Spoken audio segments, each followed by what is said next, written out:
the direct tax is growing at 11.4% and continues to be 3.1% of the GDP. The total collection would be 6.9%.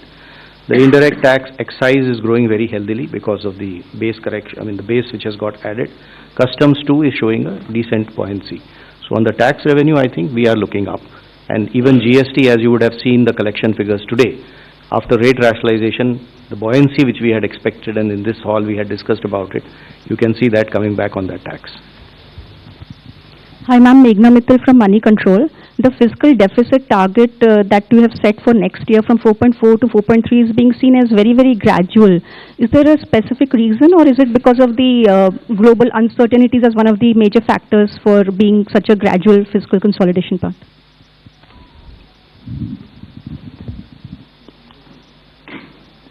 I would have thought you'll appreciate it being gradual. Because particularly fiscal, drastic changes don't go down well. One or the other section gets hurt. We will have to be gradual, but yet keep it well within that band which gives confidence, and to show that we care for fiscal prudent management. There's no point in me dropping it to, let's say, 4. It has to be steady so that the economy goes in a steady speed. So it is a responsible number and realistic number. It's not as if I wanted it to be so gradual. It is a responsible number. We should achieve it and equally not bring in any kind of turbulence anywhere. Thank you. From the center flank, 190. Thank you, and congratulations on a very comprehensive budget. Before you start, I was going to look at PIB and say this side is being ignored. Yes. But good that he called you. Thank you. I'm Aprajita Saxena from CNBC International in Singapore. I'm very curious because you started talking about tech, and I want to ask a question about the ISM 2.0. There are those on the outside who say that India sort of lags when it comes to AI innovation, especially innate innovative LLMs. Is the strategy of ISM 2.0 to sort of become part of the global value chain, or are you more positioning towards India creating its own native LLMs? Thank you. I think Ashwini Vaishnav, the minister, has been speaking extensively about this. There are several aspects of it. We want to be sure that in the semiconductor domain we have every expertise for all those 5 major chip or modeling or the infrastructure, design, every aspect of it. So he is talking about creating capacities within the country to be able to have that kind of infrastructure well laid out within the country.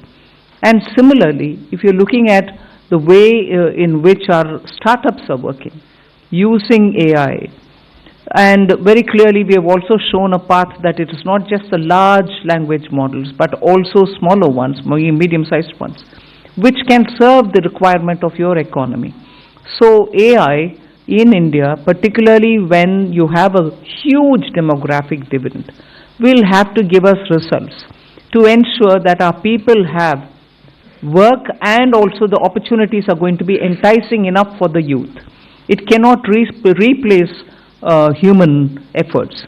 So we are at the same time redefining for ourselves, if I may use that expression, on how to use AI, what is the capacity that we have to create, the kind of infrastructure that we have to lay in the ground for it.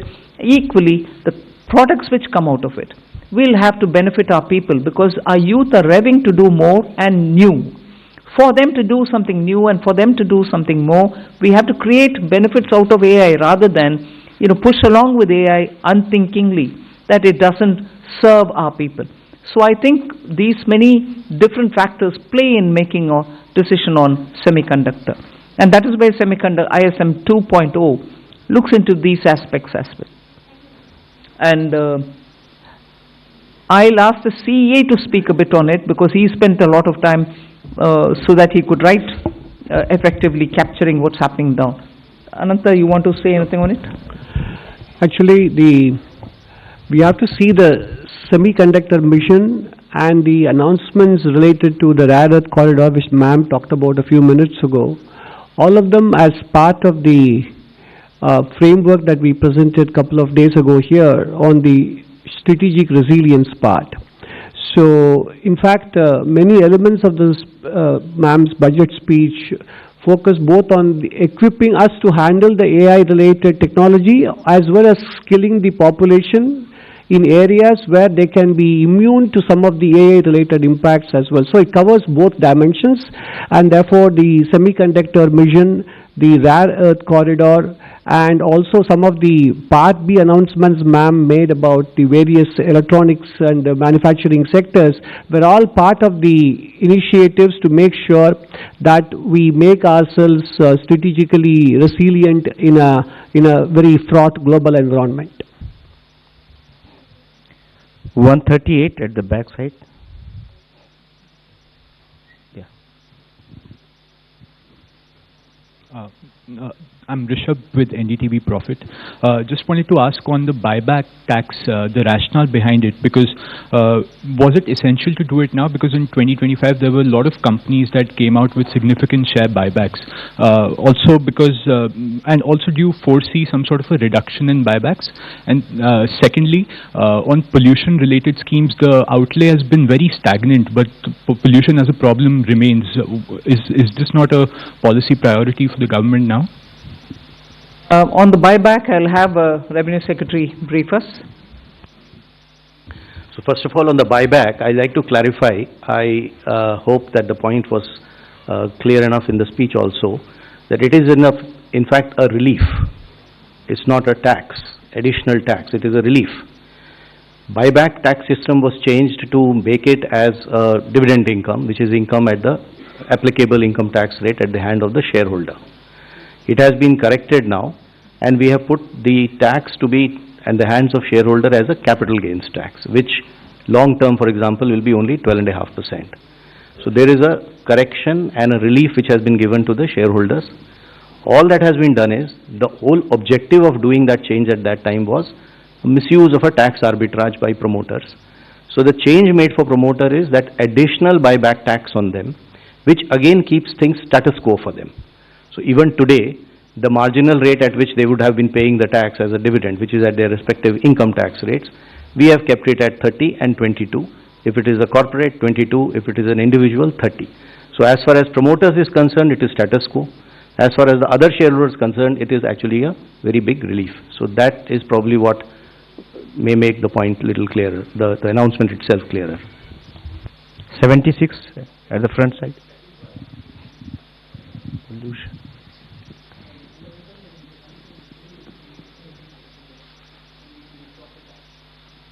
So pollution is a priority with government, and not everything has to appear at the budget speech is how I would put it, ma'am.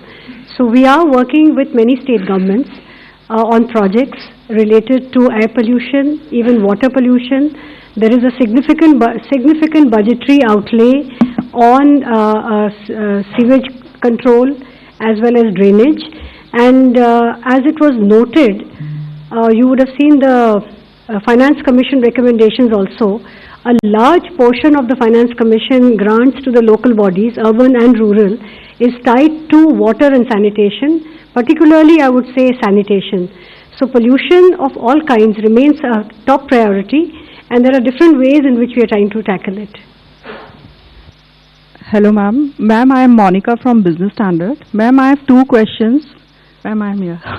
Ma'am, I have two questions with regard to customs. Ma'am, in your budget speech, you said that honest taxpayers will be able to close their case and they can pay the additional amount in view of penalty. So I want to know whether this is a customs amnesty scheme, and if you can just provide the contours of this scheme. And also, ma'am, Economic Survey flagged the need for convergence between transfer pricing, which comes under income tax law, and customs valuation. But there was no mention in your budget speech. So is there any such proposal being considered by the government? Both on the direct tax and the indirect tax, this is not an amnesty scheme. This is essentially an offer given to the honest taxpayer who would otherwise, when he gets to know that he has to pay the duty, he will like to pay it. But because our laws require him to also pay a penalty on that, the negative connotation associated with being penalized, which he has to obviously disclose at some point of time, does create a situation for him or an incentive for him to rather dispute the duty even though he may not want to do it. So the window that we are giving to the taxpayer is that you will, if you are willing to pay your tax or whatever is the duty, instead of penalty, the same amount you can pay in the form of an additional amount. So it will not be either a relief or an amnesty. At the same time, this amount that you pay will not be treated as a amount which you have paid as a penalty, and therefore that negative connotation will go away. You may have seen that there is another announcement of a similar nature on the income tax side, where when it comes to the cases of underreporting today, there is a provision under which you have to pay tax, interest on tax, and a 50% penalty. If you are willing to accept the demand and not go on appeal, you need not pay the penalty of 50%. You can go ahead and pay your tax and interest, and the matter is closed. What we have done is expanded this window and included even misreporting cases, where penalty is otherwise 200%. But there again, we are telling him that you can settle it by paying the tax, the interest on tax, and this 200% get reduced by half. You pay 100% as an additional income tax. The idea here is that if you are an honest taxpayer, accept the fact that you have to pay the duty. We will not like to brand you by using the word like penalty. That is these two windows are essentially meant to take care of those situations, which is why reference to an honest taxpayer.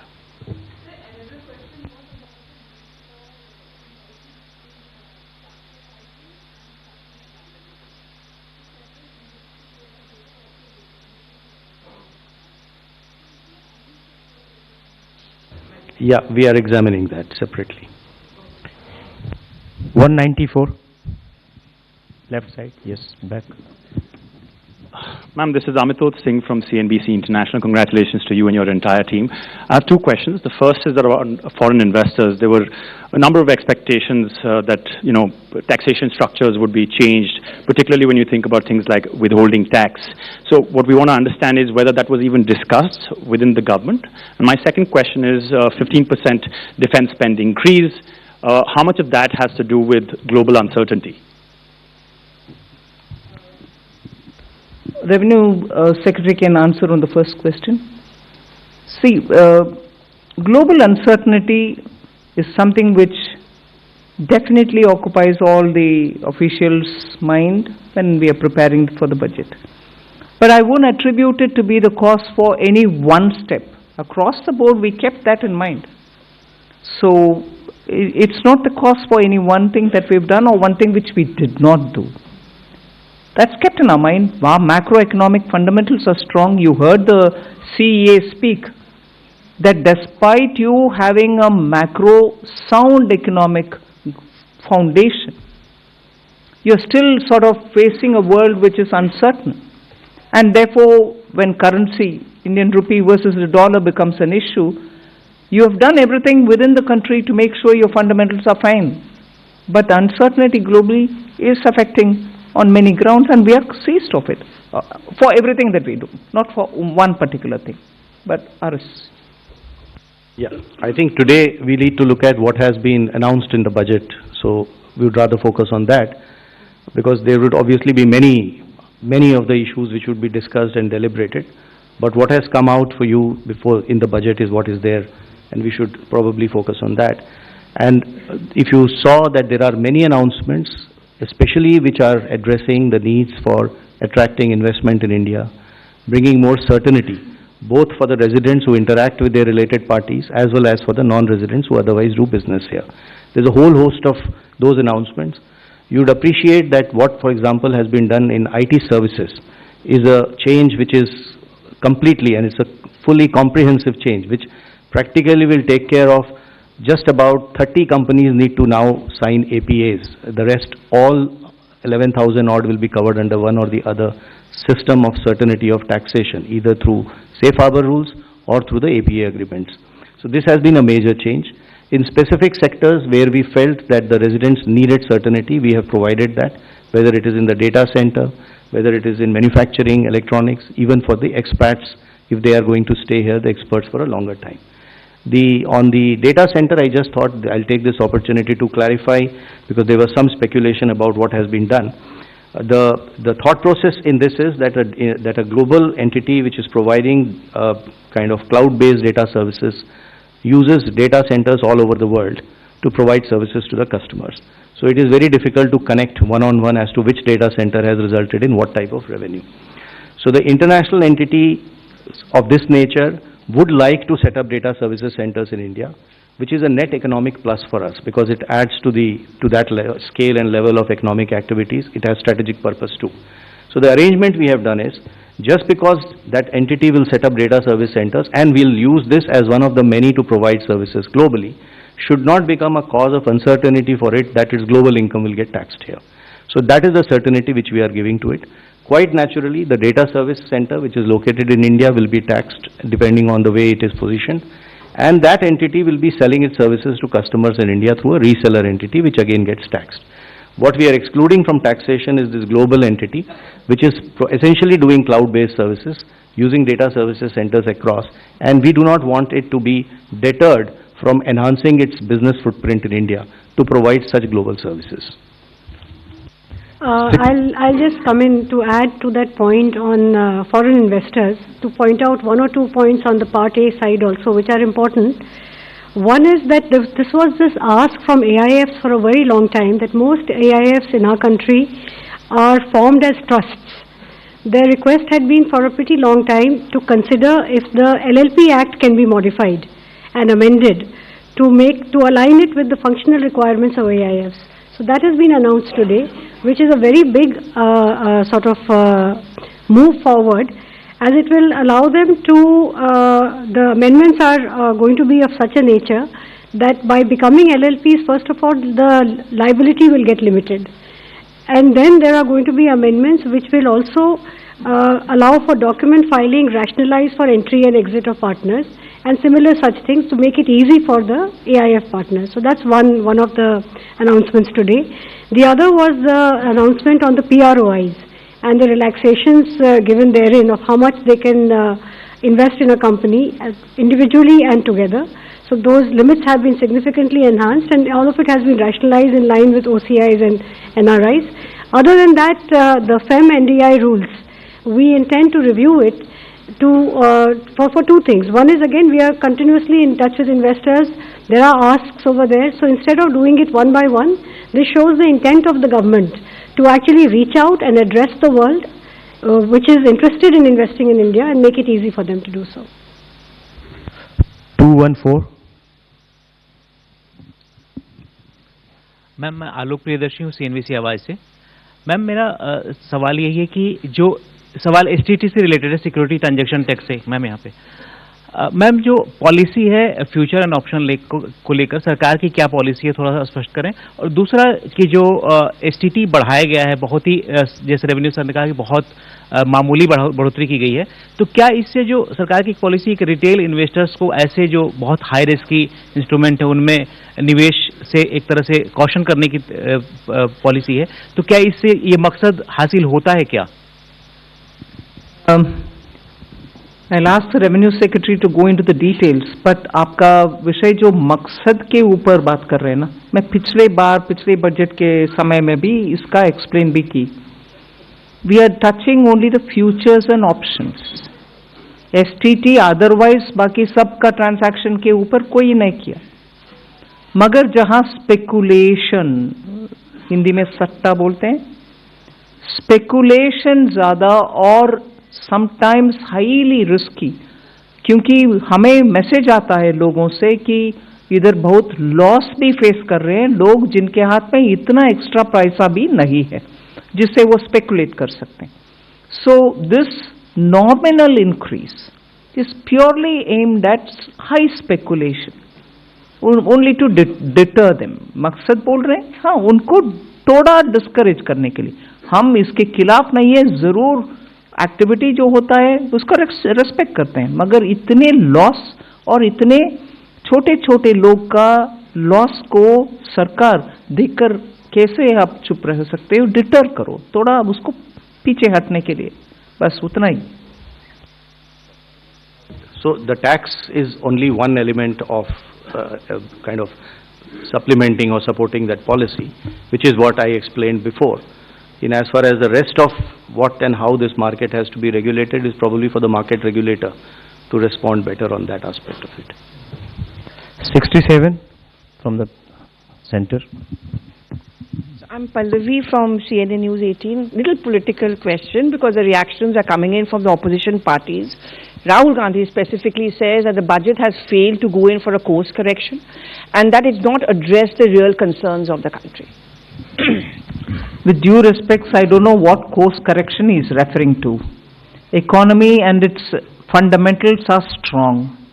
Global uncertainty is facing many of our sectors for whom we have brought in so many different schemes for those small and medium enterprises, for textiles, for leather, for shoe uppers, for people who are working in the rural areas, schemes for benefiting them, for even the farmer and value addition, for women entrepreneurs who are chote groups, self-help entrepreneurs, the she marts that we've come up with. These are ways in which we are reaching out to the common small people to make sure that they don't have to face, big changes in their life because of any volatility coming from outside. They could be contributing to exporting small things, but different uncertainties can affect them equally. Many of them have been shown as successful because you see when you go there, Lakpati Didis is a fantastic difference made to women in the rural areas. Now we're bringing them together to sell their wares. Are these not measures through which we are reaching out for the poor, the small, those in a difficult terrain or in rural areas? And with all this, the fundamentals of the economy remain strong. And that has come out even in the economic survey. So, well, politically you want to criticize, you're welcome, please do it. But if you want to give me the facts on which you're basing your argument, I'm willing to hear and willing to reply to that. 16 at the center, yeah, the left side. Ma'am, I am Bani Kinkar Patnaik from the Economic Times. Ma'am, I think probably one of the most important features of this budget is that for the first time in probably many years, your effective capital expenditure at 4.4% of GDP is going to be slightly higher than your fiscal deficit, projected fiscal deficit for the next year. So it means, I mean, in other words, you will be using more than your entire borrowed resources. You will be deploying that in productive spending. So I wanted to ask you that, whether it is going to be the new normal in the coming years. And ma'am, one clarification I needed. This VV Jiramji scheme, you have allocated more than 95,000 crore. At the same time, I see that, Narega has also got 30,000 crore. So is it going to be on top of that, or because Jiramji scheme is supposed to replace this Narega scheme? I'll ask the Expenditure Secretary to respond on that. Yeah, on the new scheme, the Jiramji, the budget provision has been provided exactly as what you would have seen when the bill was being presented and the act was there. So we have gone exactly whatever is required has been provided.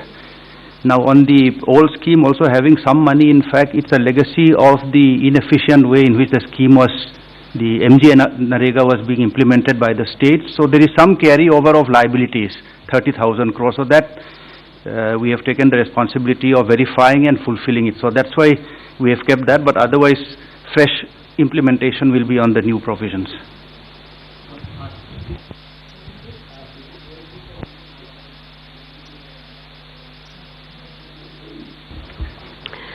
I would say that the fact that we have an annual budget means that we review everything annually. So I will leave it at that.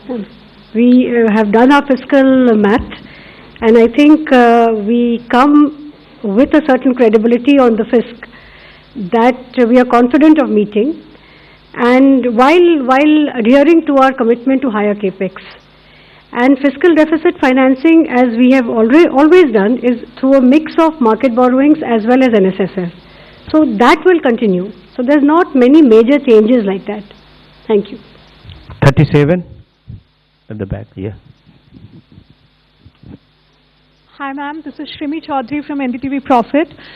Just wanted to understand that this one-time foreign asset disclosure scheme, how that will be different from the similar scheme in the past, and if you could elaborate a contour of that, and also is there any estimation of undisclosed foreign assets being done by the department? So this scheme is meant first of all for small taxpayers. There is a ceiling of the amount that can be disclosed. This window was provided for the first 3 months when the Act was brought in, the BMA Act, and that time people utilized it. What has been found is that there are many small taxpayers who, because of their ignorance, etc., have not been able to do proper disclosures. So this window is being given as a one-time 6-month window for such small taxpayers, the list of which some idea of who they are has been given in the budget speech also. So there are two streams in this window. One is of the people who have paid their tax, the income is disclosed and is quite transparently known. All that they failed to do is they were not able to disclose the asset, foreign asset that they had because of that. Which means they will be able to prove that the income was put to tax. However, the asset was not, just the only thing they did not do is did not disclose it in their returns to the income tax department. So this is the window B, where we are saying that if you have a foreign asset of up to 5 crores, you can pay a fine of 1 lakh rupees, which today under the Act would have entailed them a fine of 10 lakh, a penalty of 10 lakh rupees and prosecution. So you will get both immunity from penalty and prosecution, and you can declare those assets. This is category B. There would also be category of people who may not have been able to or have not properly disclosed their income.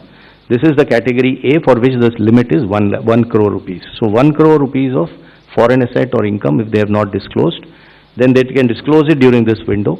In this case, however, they will have to pay the tax as well as 30% tax and then 30% additional tax on top of that, and a certain amount of interest. Again, they will get immunity from penalty and prosecution.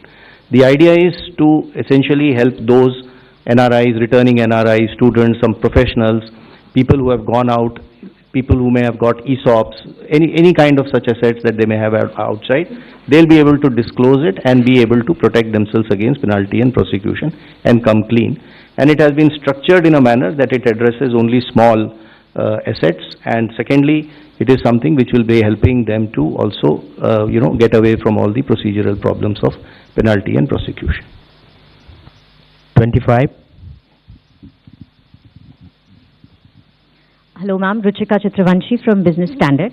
Ma'am, while you have stated that global uncertainty was playing on the minds of officials across the board, if I may ask you, what was the one challenge that you were trying to address, or economic concern that you were trying to address in this budget?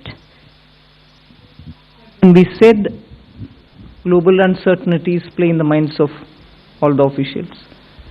It is truth that all of us are watching that global uncertainties are really of the magnitude that we've never seen before. So naturally, we had to assess for ourselves the various ways in which these uncertainties are playing out. So all of them are equally important. 243.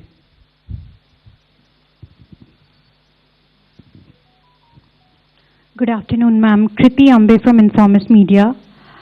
Ma'am, this year's nominal GDP projection, the projection of 393 lakh crore, does it take into account the upcoming base year revision, or is it possible that this number would undergo further revision when MOSPI releases the new base year and releases its estimates based on the new base year by the end of February?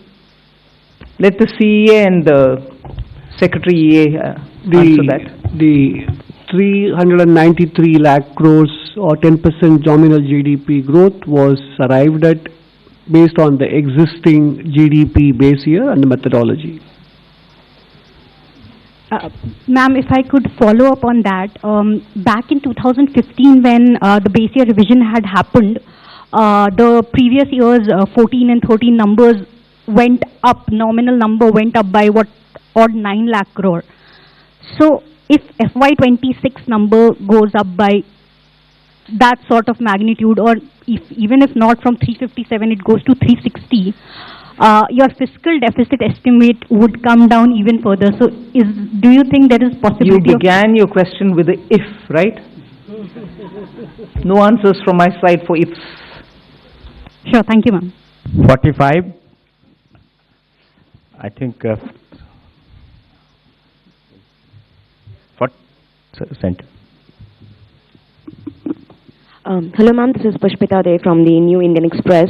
So a lot of custom duty reductions have been introduced.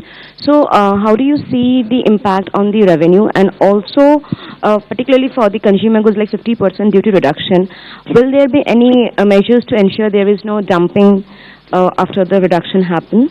And also, not particularly related to the budget, after the recent Tiger Global Tax Supreme Court verdict, do you see there will be any impact on the foreign investment for India? Thank you.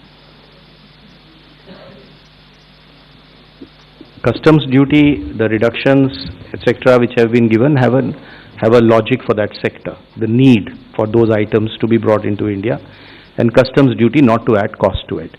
So there is an economic logic of why it has been done. And if you have seen, most of them are meant to essentially enhance either manufacturing or value addition within India, or help the cause of exporters who are using those imported items to export items from out of India. So this is a very conscious sectoral call. For each sector item, the value chain has been analyzed, based upon which decision on whatever moderation or whatever calibration of duties were to be done have been done. The second part, in terms of revenues, etc., is concerned, what you would have seen is there are a lot of custom process reforms that have been proposed. And the idea is essentially to enhance the volume of international trade, which should fetch us more revenues rather than playing on the rate itself. So we do hope that these process reforms will encourage more people to kind of, export, in the process probably the part of global value chain, more imports, and duty or revenues will be a result of that buoyancy. I just want to add one additional point to what my colleague Revenue Secretary said. If you look at many of the customs duty reliefs given in Part B, you have to read them in conjunction with the announcements made in Part A on manufacturing. So you look at electronic component manufacturing and you look at the concessions given in Part B, there is a certain logic, alignment and synergy between the two. So that's exactly what you need to focus on. So actually, the fear of dumping there, will you be monitoring it? We are looking at only those sectors where we need to have our production capabilities improved, and raw materials shouldn't be a constraint on those items which are necessary for us. So it is a very calibrated way in which we've done that. 39, the front.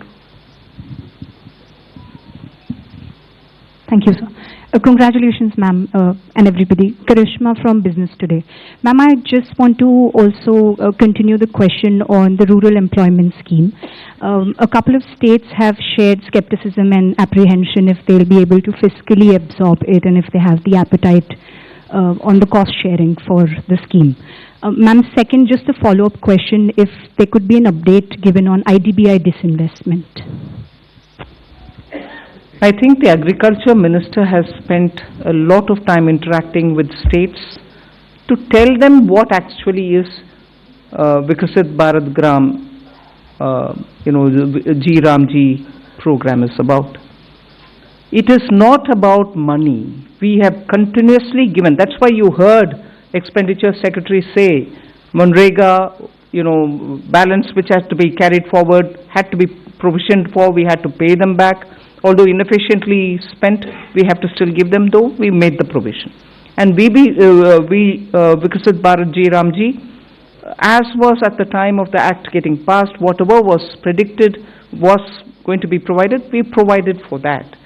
So I think there need not be any doubts in the minds of what is going to happen about rural employment guarantee scheme. In a way, the new scheme actually understands how efficiently it can function in the ground. Inefficiencies have been removed from it, and the money allocation proves that we have put the money where we spoke about. So that's fine. All disinvestments which have been approved by the cabinet earlier, that list will continue to be before us, and we will carry forward every such. And on specific, if you want to know, we have our DPAM secretary. Please do tell.